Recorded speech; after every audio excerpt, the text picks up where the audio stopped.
कहानी पसंद आए तो लाइक सब्सक्राइब जरूर करें।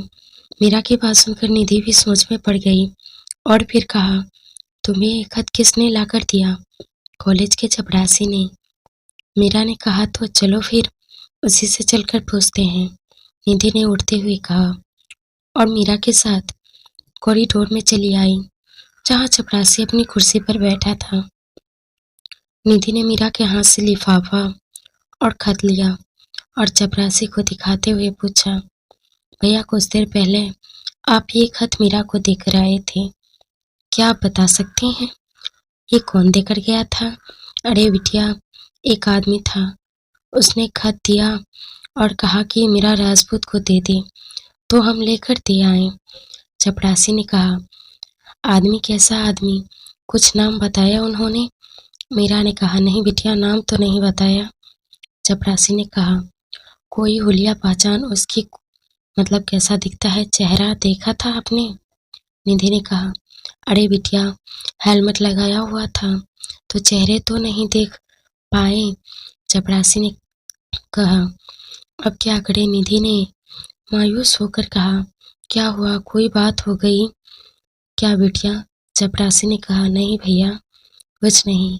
निधि चलो यहाँ से, कहते हुए मीरा निधि का हाथ पकड़कर उसे वहाँ से ले गई। दोनों घर जाने के लिए कॉलेज के बाहर आई। चलते चलते निधि ने कहा, यार, ये गुत्थी तो सुलझने के बजाय और उलझती जा रही है। तुम्हें खत भेजने वाली आंटी नहीं, बल्कि कोई आदमी है। कौन हो सकता है ये आदमी? ये तो हम नहीं जानते। निधि, शायद वो हमारे बारे में सब जानता है। मीरा ने खोए हुए स्वर में कहा, कहीं वो तुम्हारे पापा ही तो नहीं? निधि ने सोचते हुए कहा, पता नहीं निधि, ये सब तो हमें अब भोपाल जाकर ही पता चलेगा। मीरा ने कहा, लेकिन एग्जाम्स, एक हफ्ते बाद एग्जाम्स है। निधि ने चिंता जताते हुए कहा, कागजों वाले इम्तिहान से ज़्यादा ज़रूरी ज़िंदगी के इम्तिहान है निधि। जब तक हम ये सच्चाई जान नहीं लेते, हमें चैन नहीं आएगा। मीरा ने रुककर कहा। निधि ने मीरा को गले लगाया और कहा, मैं हमेशा तुम्हारे साथ हूँ मीरा, देखना सब अच्छा होगा। निधि, पर हम इस बारे में किसी को कुछ मत बताना, हम नहीं चाहते हमारी वजह से वो सब परेशान हों। मीरा ने कहा, ठीक है, मैं नहीं बताऊंगी। जब सब ठीक हो जाएगा तब हम खुद ही बता देना। निधि ने मुस्कुराते हुए कहा, तुम बहुत अच्छी हो निधि, तुमने हमेशा हमारा साथ दिया है। मीरा ने भावुक होकर कहा, हम चलो फिर इस बात पर गोलगप्पे खाते हैं। निधि ने चहकते हुए कहा, नहीं, हमारा मन नहीं है। मीरा ने कहा, मन नहीं है, पेट तो है ना। और मैडम जी, पेट तो खाने से ही भरेगा, और खाएंगे तभी तो दिमाग चलेगा। निधि ने कहा तो मीरा मुस्कुराने लगी और कहा, तुम और तुम्हारी बातें, अब चलो। दोनों गोलगप्पे वाले के पास आई तो निधि ने कहा, भैया तीखे वाले बनाना। जी दीदी, छोटू ने कहा, और फिर एक एक करके दोनों को खिलाने लगा। गोलगप्पे खाकर दोनों घर के लिए निकल गईं। घर आकर निधि दादू साथ बगीचे में चली गई और मीरा कमरे में चली आई। उसने बैग से खत निकाला और एक बार फिर पढ़ने लगी। एक बार, दो बार और न जाने कितनी बार उसने खत को पढ़ा। जब आंखों से आंसू बहने लगे तो उसने यह खत भी मोड़कर अलमारी की दराज में रख दिया, जिसमें पहला खत भी रखा हुआ था। मीरा ने बाथरूम में जाकर मुंह धोया और बालकनी में आकर खड़ी हो गई। सूरज अब उतरने लगा था और धूप भी सिमटकर बालकनी तक बची थी। सर्दियों में अक्सर दिन छोटे हो जाते हैं। मीरा उदास आंखों से ढलते दिन को देख रही थी। सूरज की बेजान हो चुकी रोशनी उसके चेहरे की उदासी और बढ़ा रही थी। उसने अपने हाथों को आपस में बांध लिया और उन्हें सहलाते हुए अपने बीते वक्त के बारे में सोचने लगी। अंधेरा होने लगा तो मीरा कमरे में चली आई। उसने अपनी किताब उठाई और पढ़ने बैठ गई, लेकिन उसका ध्यान पढ़ाई में न लगकर बार बार उस खत की ओर जा रहा था।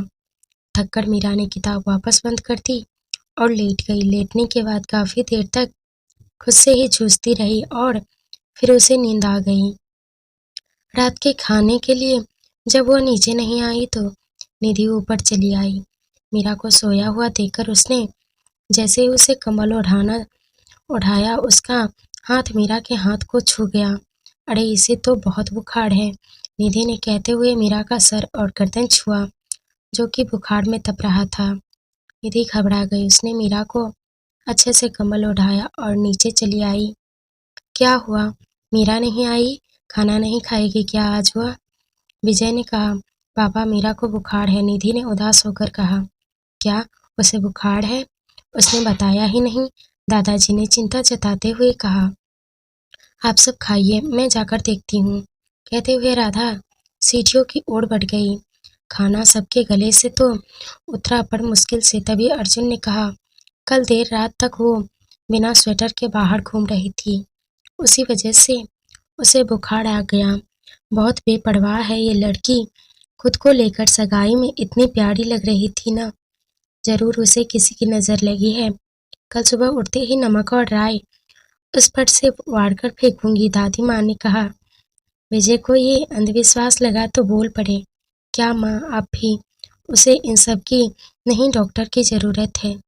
मैं अभी डॉक्टर मेहता को फोन करता हूँ। विजय उठे और वॉश बेसिन की ओर बढ़ गए। उन्होंने हाथ धोए और डॉक्टर को फोन करने लगे। अक्षत खामोश बैठा था। मीरा के बीमार होने की वजह से वह जानता था। बीती रात मीरा बाहर हॉल में सो रही थी, ये बात सिर्फ अक्षत ही जानता था। राधा ऊपर कमरे में आई। उसने मीरा को छूकर देखा। बुखार तेज था। वह बैठ गई और मीरा का हाथ अपने हाथ में लेकर खुद से कहने लगी, सबका ख्याल रखेगी पर अपना भूल जाएगी। सबको खुश देखना होता है इसे, पर ये नहीं कि अपना भी ख्याल रखे। हो गई ना बीमार, कितनी परेशानी हो रही होगी और बताया भी नहीं। राधा बड़बड़ाती रही और मीरा गहरी नींद में सोती रही। उसे कुछ सुनाई नहीं दिया।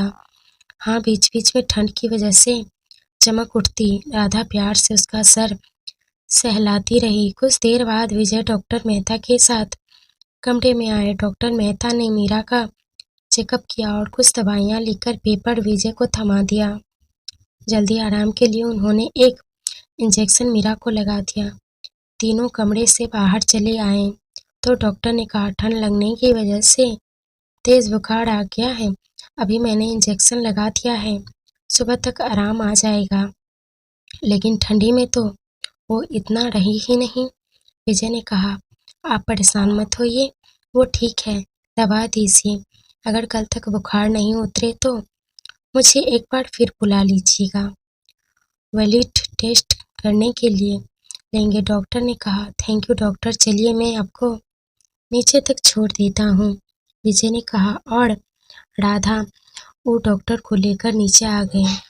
डॉक्टर के जाने के बाद विजय डाइनिंग टेबल के पास आए और निधि से मीरा का ख्याल रखने को कहा। खाना खाने के बाद अर्जुन और निधि दोनों कमरे में आए। मीरा को सोया हुआ देखकर अर्जुन ने कहा, सच बता रहा हूँ, निधि सच में पागल है ये लड़की। बाकी सबके बारे में इतना सोचती है, पर जब बात खुद पर आती है तो ये बिल्कुल केयरलेस हो जाती है। हाँ भाई, आज कॉलेज के बाद से ही मीरा बहुत परेशान थी। अनजाने में निधि के मुंह से निकला गया, क्यों, कॉलेज में कुछ हुआ क्या? अर्जुन ने पूछा। निधि को याद आया मीरा ने उसे यह सब बताने से मना किया हुआ था, तो उसने बात पलटते हुए कहा, नहीं भाई, वो एग्जाम शुरू होने वाले हैं ना, तो उन्हीं को लेकर थोड़ा टेंशन में थी। छोटी छोटी बातों पर परेशान हो जाती है ये भी। आप भी तुम इसका ख्याल रखो, मैं कल सुबह अपने फ्रेंड से कहकर इसके नोट्स मंगवा दूंगा। मेरे फ्रेंड के पापा तुम्हारे कॉलेज में लेक्चर हैं, अर्जुन ने कहा। हम ठीक है, मीरा ठीक तो हो जाएगी ना भाई, निधि ने उदास होकर कहा। अर्जुन उसके पास आया और उसका गाल छूकर कहा, निधि उसे सिर्फ बुखार है, सुबह तक वो बिल्कुल ठीक हो जाएगी। तुम उसकी अच्छी दोस्त हो ना, तो ख्याल रखो उसका। अर्जुन के जाने के बाद निधि मीरा के पास आकर बैठ गई और प्यार से उसे देखने लगी। आज वह मीरा की डांट और उसकी आवाज़ को बहुत मिस कर रही थी। नीचे किचन का काम खत्म होने के बाद राधा ने एक बड़े कटोरे में पानी रखा और साफ कपड़े की पट्टियां लेकर किचन से बाहर आई। डाइनिंग टेबल के पास खड़ा अक्षत मिल गया। उसे देखकर राधा उसके पास आई और कहा, आशु तुम सोए नहीं? यहाँ क्या कर रहे हो? माँ, मुझे आपको कुछ बताना है। अक्षत ने धीमी आवाज में कहा, हाँ कहो ना। राधा ने कहा, तो वो मीरा की बुखार मेरी वजह से हुआ है। अक्षत ने कहा, क्या बोल रहा है तू? राधा ने हैरानी से कहा, हाँ वो कल रात आप सबके सोने के बाद मीरा ऊपर वाले हॉल में सो रही थी। वो नींद में थी, इसीलिए मैंने उसे उठाया नहीं। शायद तभी वो बीमार हो गई है। अक्षत ने मासूमियत से कहा, बुद्धू, कल पूरा दिन वो मेरा काम में हाथ बटा रही थी। भागदौड़ और थकान की वजह से उसे बुखार आ गया होगा। ये ठंडे ठंडे पानी की पट्टियाँ रखूंगी ना, उसके सर पर तो ठीक हो जाएगा बुखार। राधा ने जाते हुए कहा, माँ, आप भी थक गए होंगे ना, ये मुझे दे दो, मैं कर दूंगा। अक्षत ने राधा को रोकते हुए कहा। राधा को बड़ी हैरानी हुई। अक्षत को पहली बार उन्होंने किसी के लिए परेशान होते देखा था। राधा बड़े प्यार से अक्षत को देखने लगी। उन्होंने ऐसे देखता पाकर अक्षत ने कहा, आप ऐसे क्यों देख रही हैं? देख रही हूँ, आजकल तुझे गुस्सा नहीं आता, चिड़चिड़ाहट नहीं होती, बदलने लगा है तू आंसू। राधा ने कहा, हम, ऐसा कुछ नहीं है। लाइए ये कटोरा मुझे दीजिए और आप जाकर सो जाएं। कहते हुए अक्षत ने पानी का कटोरा राधा के हाथ से लिया और सीढ़ियों की ओर बढ़ गई। जैसे ही अक्षत कमरे में आया, निधि ने बोलना चाहा, लेकिन अक्षत ने उसे चुप रहने का इशारा किया। खुद मीरा के पास पड़ी कुर्सी पर आकर बैठ गया। उसने ट्रे रखी और निधि से कहा, माँ ने मीरा के सर पर ठंडी पट्टी रखने को कहा है। तुम थक गई होगी, इसलिए सो जाओ, मैं रख दूंगा। हम, निधि ने कहा और मीरा की बगल में कुछ दूर जाकर लेट गई। अक्षत ने मीरा का सर छूकर देखा। बुखार बहुत तेज था। उसने पट्टी को पानी में भिगोया और उसने मीरा के सर पे लगा दिया। ऐसा करते हुए उसके चेहरे पर कोई भाव नहीं थे। निधि अधधुंधली आंखों से देख रहे थे कि अक्षत की आंखों में मीरा के लिए प्यार और प्रवाह दोनों नजर आ रहे थे। निधि को अच्छा लगा। कुछ देर बाद वह करवट बदलकर सो गई। जल्दी ही उसे नींद आ गई। अक्षत वहीं बैठा एक एक करके मीरा के सर पर पट्टियां रखता रहा। सारी रात वह जागकर मीरा के सर पर पट्टियां बदलता रहा। देर रात जाकर मीरा का बुखार कुछ कम हुआ तो अक्षत ने पट्टियां उतार कर रख दी। अक्षत ने प्यार से मीरा के गाल को छुआ तो नींद में मीरा ने अक्षत का हाथ थाम लिया और अपने निचले गाल से लगाकर सो गई। अक्षत मुस्कुरा उठा और प्यार से मीरा के मासूम चेहरे की ओर देखता रहा। मीरा के गोरे हाथ में उसका सांवला हाथ कितना अच्छा लग रहा था।